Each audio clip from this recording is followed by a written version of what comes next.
Digesters,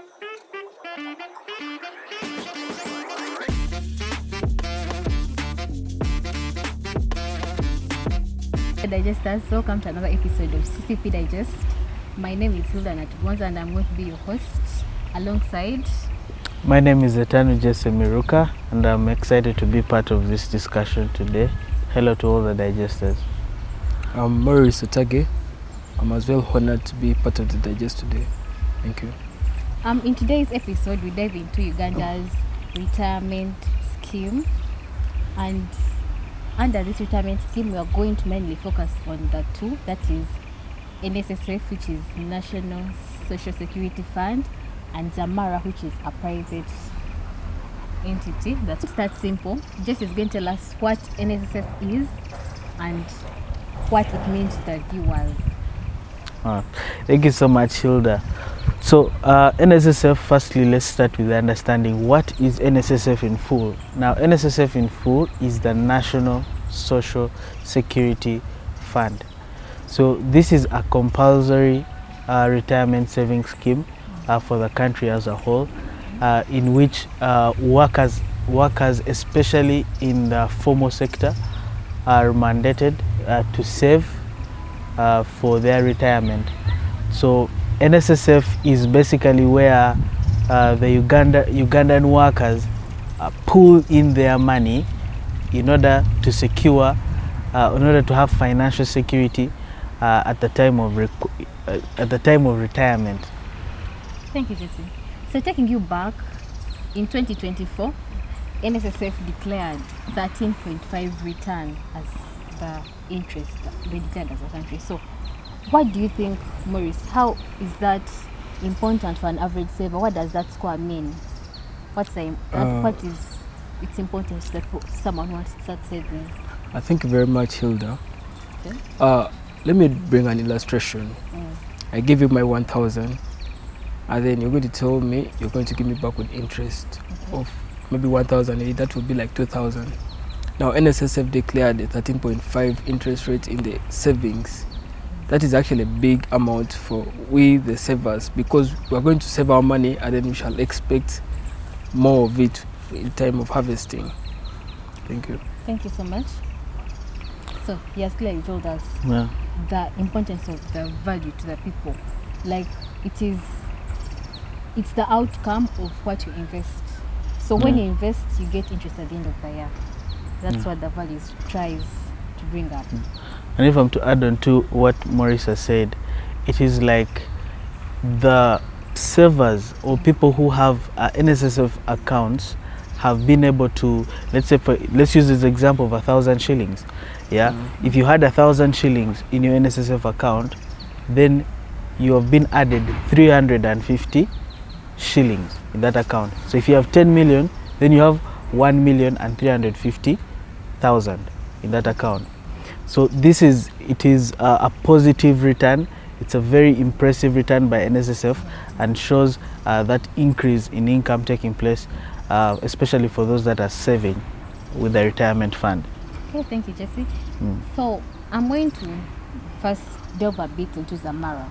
Zamara was making headlines some time ago after I declared an interest of 14%. So what's the difference between Zamara and Nssf, and why should someone be invested in knowing that difference? To me, in regards to that question, Nssf and Zamara are two finance institutions that basically deal in the same rate of work, basically saving for people for future and retirement funding. But Nssf basically deals in a way that it basically favors those in the formal sector, those that actually have, for example, work in the bank, you work in the civil service, and then at the end of every time period, a portion of your amount is taken for your savings for the future. But then Zamara comes in the interplay that it's giving a chance to those people that actually have informal businesses, small enterprises, and they also want to actually save money for the future. Now, Zamara of late came with an interest rate of 14%.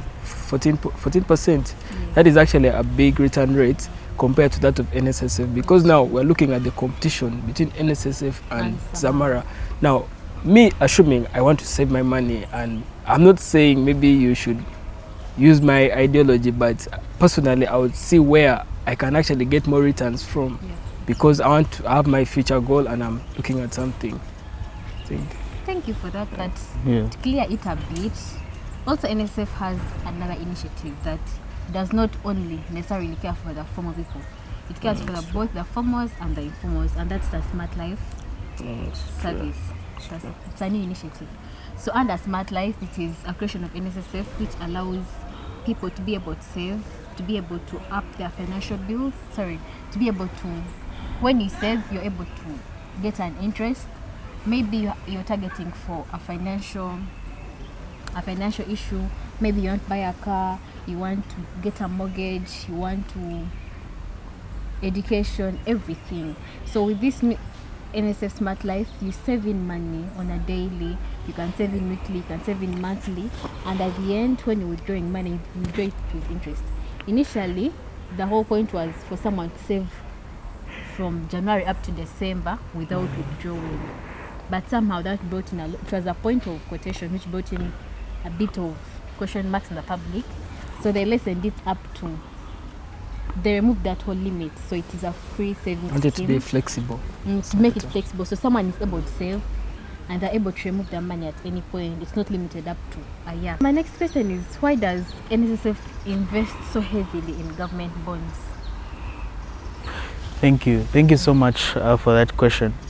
And firstly, we need to understand the difference between Nssf and Zamara.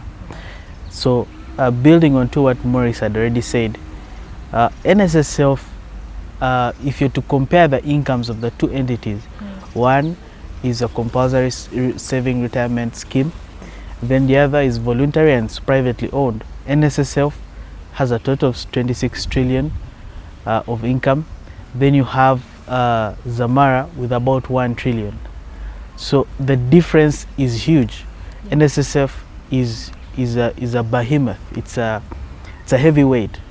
Zamara is a bit lighter, right? So with Nssf, the reason why it invests more into government bonds is because they are more secure, they are safer, and they are better for saving or making money or making a better investment in the long term. Yes. So when it comes to investing retirement savings, it's always important for any entity to be able to get the option that is safest for people's income, and government bonds is the safest for an entity like Nssf. But when you compare it now with an entity like Zamara, it is more versatile and able to invest in even smaller corporate bonds and be able to make more income in shorter periods of time. That's why you see that Zamara has an interest, has a return of about 14%, while Nssf has 13.5% return. So that is why on Nssf's part, it invests more in government bonds. Just to add on what my brother just talked about the correlation between the bonds and then Nssf, the government bond and Nssf. I think for me it comes into, the trust in lending. Because, for example, before I go there is the regulatory authority that actually monitors. It's like the mother, and then it monitors what Nssf actually does with the money. You can't just lend money to a mere individual or maybe someone outside East Africa and you're going to see the validity of it. So Nssf basically deals so much with the government bonding in a way that it knows at a time frame it is going to refund back its money with interest. However, if you come to think of it, if Nssf continues lending large sums of money to the government to finance its projects, don't you think it would actually be a lot for the government to finance? Because let's be honest, the Nssf fund of 2024, that was 26 trillion. That alone could actually finance the government's budget. So I was just, So that's a good admission, Maurice. But there is something about the Ugandan bonds that we need to highlight for. Words on the street say Uganda's government bond, the bond, it is the most important and the most broken. Yes. In a sense that they have chosen to invest the bonds in the Bank of Uganda, which is playing a role of a custodian of the bonds, and Yeah. again the one that sells the bonds. Yeah. So why do you think people are concluding so that it is the most broken? What's the broken part? What are the loopholes, and how can it be gone about? So the issue there with the bonds of the government of Uganda, the Bank of Uganda and its structure, is that you have a central bank that is issuing the bonds, that is selling the bonds, and is also the depository for the bonds. You get the point?